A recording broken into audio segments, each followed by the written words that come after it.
on TF2 Tightrope.com Project Beta UK with Alarm Copter tonight. Hello. And we're, as you said, we're on Doublecross. Yeah, thank you guys for turning out. So yeah, Doublecross. Personally, I would really like this stock map. I don't see it as much anymore. Yeah, it kind of just falls under the radar. It's definitely better than Two Fort, but it's still CTF. So I don't know. I'd say between this and Turbine, they're probably sort of the cream of the crop in terms of CTF. Yeah, I'll say that. CTF was never one of the great game types in this. I found in TF2. It's always like the one that's a bit CTF. Yeah, just as a game mode, it is pretty meh. I mean, I think personally for me, the main problem is, if you pick up the intelligence, then your position is broadcast to the entire server, and it's, I don't know. It's a game mode that, to me, never really felt balanced, and, 2-4 only made it worse. Strangely enough, though, I think they tried to, hype it up a bit with a new, what's it, RD mode, Asteroid one. Yeah, I kind of prefer that kind of, I guess, swing on the overall gameplay style. It's I think that the objectives in that map are a lot better than just the standard pick stuff up and run back to your place with it. Yeah, that's the thing. It always just came down to this is very scout reliant, this particular game, and also in a strange way when it gets to a serious, sentry land mode. It comes down to Ubers and advanced spawn points. It gets quite tricky, and also it doesn't have the drama of some of the other maps. Yeah, that's true. I tend to find, this map usually goes a lot faster than 2-4 or even Turbine because there just seems to be less of a sort of, I guess, desire for people to NG up and just half their way to a win. But, there's still classic spots for engineers on this map, and I imagine we'll probably see a couple of them during this evening. Yeah, I mean, actually, the thing with this map as well, though, is because this is one of the other great maps for Sniper, really. I mean, again, it's 2-4 as well. They really have got somehow CTF and snipers. What is going on there? Yeah, I don't know. I guess it's just because there's a midpoint, so to speak, but there's nothing to capture on midpoint. It's purely for maneuverability purposes, and I don't know, I feel like snipers are a little bit more useful on this map than they are on 2-4, because, on 2-4, everybody's going to be running under the bridge or in the sewers, and a sniper's not going to be able to hit them unless they're extremely good, whereas you've got snipers on the other battlement that you can just keep firing at, whereas here, you've pretty much got people running in your line of sight at least half of the game, so it's kind of a good excuse to go sniper and actually mean something in the game rather than just be shooting at other guys doing the same thing. Yeah, I agree with that. I mean, the thing is, snipers, this map, a little bit more activity. And 1 minute, please. Back to the game. Now, okay, so 1 up for blue. I think this is the thing I do find with CTS map. One little charm they do have is that they have that nice window of opportunity where scouts kind of are able to come in, get the intel straight away. Yeah, that very early point right at the start of the game. I'd say, to be honest, it's sort of one of the... Again, it's kind of a charm of CTF in that there's no real fixed sort of time to play it.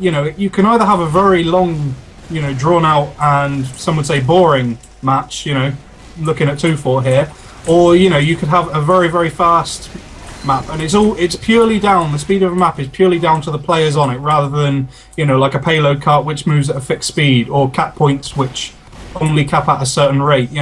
It's purely down to speed in terms of the players, and I like that about it. Yeah, I agree with that, actually. I mean, we look at Turbine a lot, and the winning teams are the ones you hold the room and just let scouts come in, pick it up, and go every time, and you can win games so fast in CTF. Yeah, absolutely. You don't really necessarily need to rely on a lot of players attacking on CTF. I mean, earlier on, I'm not sure who it was, I think it might have been Dark Soul before we started. I was just watching him play, and he was just doing some really, really good scout work. He found himself a nice route, and he was pretty much playing the game single-handedly. And it just kind of proves that, you don't need a full-on attack force on this map. I mean, it certainly helps, but you don't need it to win. Yeah, speaking of full-on attack forces, I mean, I think, yet Blue have just managed to pry out the intel from Luigi Master there, and they're just getting out of the way. Here's the thing though, one thing I do find, yeah, Blue team is a bit more adept with using the routes, and you know, they've got that intel halfway home now. And likewise, Red have managed to take their sneak that one out as well. That's the thing with this map actually, getting the intel and running away, surprisingly easier than getting in. Yeah, I think this one in particular gives some really, really good sort of escape routes, whereas somewhere like 2-4, you're pretty much walking directly past an enemy spawn, and you know, you're guaranteed to have sentries up as well. This one, there's a little bit more of a, I don't know, it's kind of, you can put your own flair on an escape in this map, whereas 2-4, it is pretty much just, you stick to the status quo or you will lose. Yep, our Trotim there, just managing to run away from the medic. Just literally got it around there. Ah yeah, so I had a Vault 5U. Yeah, this is a modded map, so he's not falling under the jurisdiction of Valve, to be fair. But I quite like the idea of these kind of games, where you know, they experiment with weapon types, and you know, for me, the kind of nerf they're throwing out for the sticky launcher here is actually pretty good. You know, it's, I think, a good idea compared to the one they originally had.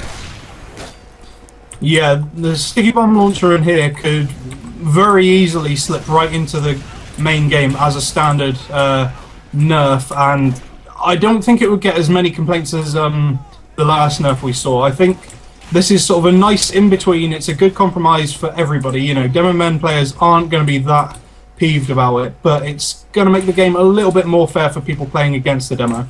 So I'd like to see it be put into the game, but I can't see it happening, unfortunately. Yeah. I mean, the thing is, actually, the problem is with the sticky launcher is it's just way too much of a universal weapon, and that was the primary problem with it. And when we did see that nerf come into effect, we saw people start bringing out the grenade launcher, which I think what Valve wanted to happen. Yeah, really, you know, I've said it before, like, as a person who tends to use the grenade launcher as much, if not more, than the sticky bomb launcher, I never really had a problem with the nerf because, you know, it wasn't my playstyle in the first place. Whereas, and you know, especially this, I feel like it's a nerf that affects everybody. The sticky bomb launcher on this server, it's a nerf that isn't drastic, but it does, you know, it covers all the playstyles and it makes Demo Man just that little bit easier to fight against. You know, it's not the invincible class that it once was.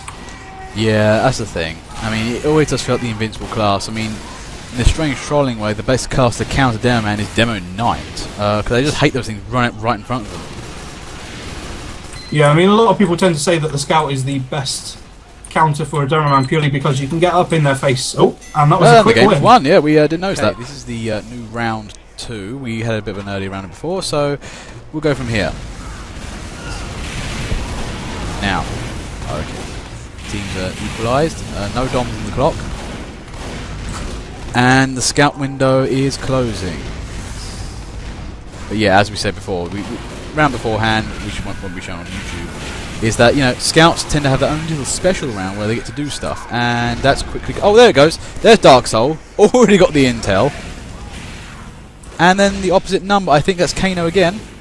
Oh wow, it is Kano. Wow, the two guys who did that before managed to get the intels again. So yeah, good job.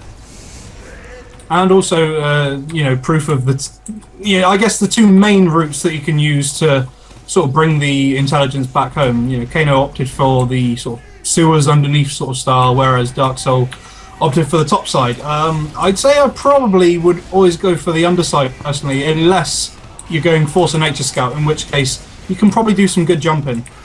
Oh, I don't know. You can be an Atomizer Scout, get on the third jump there, and also if you're playing Float Scout, that'll do it easy.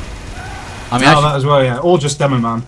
Actually, if you're playing Float Scout, that's just amazing fun because you could pretty much just activate Float from their spawn, jump over to that side, jump back to the middle, and jump over to the other side, and pretty much score the game from there. So yeah, this is one of the few maps where really the Soda Pop is actually quite useful. I mean, it kind of wasn't a derp gun before, but they made it into a derp gun, which is the weirdest of things. So that they've turned all the guns to useful. I mean, look what they did with the Bayface Blaster. And then they went, you know what, we need to keep the derp. We will concentrate on one single weapon. What does this gun do? Yeah, you can jump 5 times. Whack. Yeah, it's a bit of an acquired taste, I would have said. I don't think I've ever really bothered with it. I never bothered with it before, to be honest. I always felt that the mini crits were a little bit OP, considering, you know, the Scouts already got Criticola, and that was basically Criticola with no downside. So, yeah. That was a good nerf, in my opinion, yeah. And the thing is, you can then transfer those crits onto any other weapon, like occasionally a stun ball, or the for a briefest time, the cleaver. Ah, yeah, the good old cleaver. You never tend to see that anymore. That sort of had its, I guess, grace period, and then everybody just got sick of it, which is a shame because that is a fun weapon to use if you can use it. Well, there's capping it for second. I mean, Blue tried capping a second time. Swift, though, is playing good engineering. And he's doing what I like to call the inward defense, which is you can't see this. If you're trying to approach the objective, the sentry will be in such a way that you can only see it when you've kind of got round to the corner of it. But in any case, those two Vault 5 of you there caps it for the win. That was fast. Yeah, weird fast games today. Okay, this is round 4. A little bit of a server crash, so you know, we're back in business, so everybody knows the deal. Basically just come back, rally on the server. Anyway, back in Doublecross. I always forget the name of this map, I don't know what it is. Now, in any case, though, I mean, I think, where was we in our conversation? I can't remember. I honestly cannot remember. I have no idea what we were talking about. No, me neither. Well, something's never changed. Shiggy do that. Yep, still capping. There he goes. I love those jumps. I mean, new extra jump capacity, and he's pretty much capped the intel straight away. That's the other thing, actually. If you can get a team in knee deep in the enemy base and then just keep capping the intel, giving crits, yeah, done. Yeah, I think, yeah, Blue might be lacking a tiny bit in terms of sort of players, not in terms of amount, just perhaps a slight difference in skill that may be rocking it a little bit in Red's favour. Does look to be that there's quite a few Red guys basically constantly staying around Blue's base. Yep, that kind of... what's this? Wow, Boo Boo Jug there. I mean, that was ballsy. That was ballsy pyro attack in there. Literally ran into the sentry. Level 2 only, but still, that's good pyro work there. Remember, you got big health. I mean, that's something I find with you know, pyros forget a lot. You know, is that actually they got a lot of health compared to most other classes. I mean, they're actually equal to a demo man. Yeah, that it's kind of weird to think of that because you know you tend to assume that a pyro is going to be fairly weak, but you know, an overhill pyro is pretty damn deadly, to be honest. I certainly wouldn't want to be up against them unless I was maybe, you know, a sniper from across the map. Yeah, that's the thing. I mean, they're kind of dangerous. 100% speed, 75%, you know, 175 health, and I think from the looks of it, okay, Blue have managed to get their first intel away. Or Red, there it goes, and there's the auto scramble. Okay, round 5. Now let's see, these teams are nicely evened out here. This is the kind of the problem I find with CTF servers, and maybe just this map. It's really hard to keep an eye on what's going on with everybody at the same time. You haven't really give shout-outs to anybody, simply because stuff's happening everywhere. Yeah, it's kind of hard to keep an eye on anybody except for the people capping the intel, purely because, obviously, they're the easiest people to keep an eye on because they show up everywhere on the map. You know, you can see them through any wall, whereas everybody else, you know, could be pretty much anywhere. This is, like I said, a very in-and-out map. Yeah, no, I mean, this is the thing, though. I mean, also, we haven't seen a bit of a stalemate in this map. We saw kind of teams not doing much. We haven't seen a front line, and that's, you know, where you get most of our action from. These point-to-point defense things are a bit different. Yeah, the only time really you can sort of get front lines is, you know, especially, you kind of see it sometimes in Turbine when an engineer manages to get a teleporter into the enemy sort of intel room or somewhere nearby it. That's fun to see, especially if he can get a sentry up as well and protect it. That is good gameplay.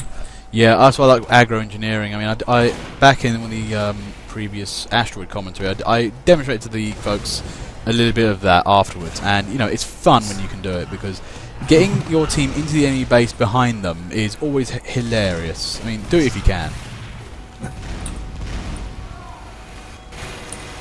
Looking through the jug there. Okay, he's really trying taking out that pyro, but Thrower there is... I like what Thrower's doing. He's using the heavy as suppressing fire, and he's doing a not bad job of it.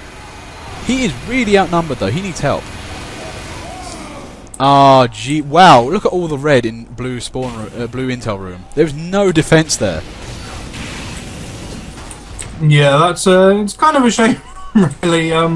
When you've got, you know, kind of one guy looking after everything. Like I said, you kind of have to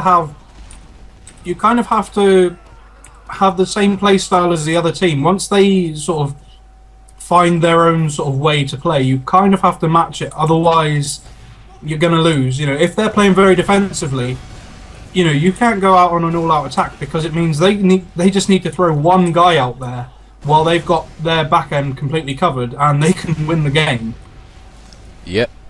I mean, that's the thing. I mean, it's kind of defense and attack multipliers for that reason. You know, basically, if you can defend really, really well, you can put all you guys and throw your guys into attack. And you can't really do the same with attack. That's the strange thing. And Bubble is slowing down the game.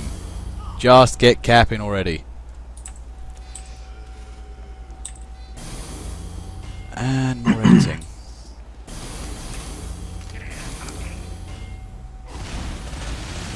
And there it goes. Finally! Ooh, what's this?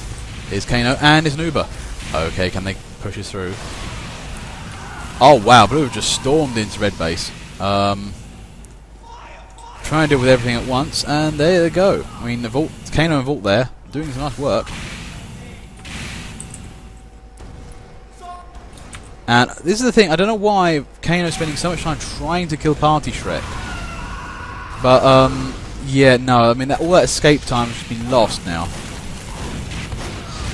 Yeah, that back entrance is only really viable for scouts and maybe, you know, explosive jumpers. You cannot get out there. I don't even think a detonator would be enough to jump you out of that area. With a pyro, you're kind of restricted to the two main routes outdoors. I'm liking this though. Kazuta there manages to get away with that intel nicely. I mean, he's been really chased down by Gaspent there, but just can't get the angles on him. And that is, you know, nicely capped. You know. Yeah, that was really nice work using Scout's decent maneuverability. I mean, pretty much every single corner there was a red guy trying to take him out, and he just about managed to make it through. I think maybe on like, you know, 10 health or something, but still, nice work. Yeah, that's the thing. I mean, I do appreciate a good mover. Oh, what's happening here? Oh, it looks like somebody trying to go for the intel again. Fast guy goes for the jump stab. Jumps a little bit too high, but gets the intel. Now, I think, you know, this is looking like cap number 2 for blue team here. Can they equalise this game? I mean, it's always good when he gets 2-2 and it becomes a race right there and then. Part of me thinks... Yeah, I mean, as it is, no one on red is doing anything to try and stop it either. Oh, hang on, what's this though? Gaspent there. Oh no, I think this game might be over. Yep, and he runs all the way back. Oh, red caps it anyway. Nope. Yep, there's Gaspent, does it, and nicely done.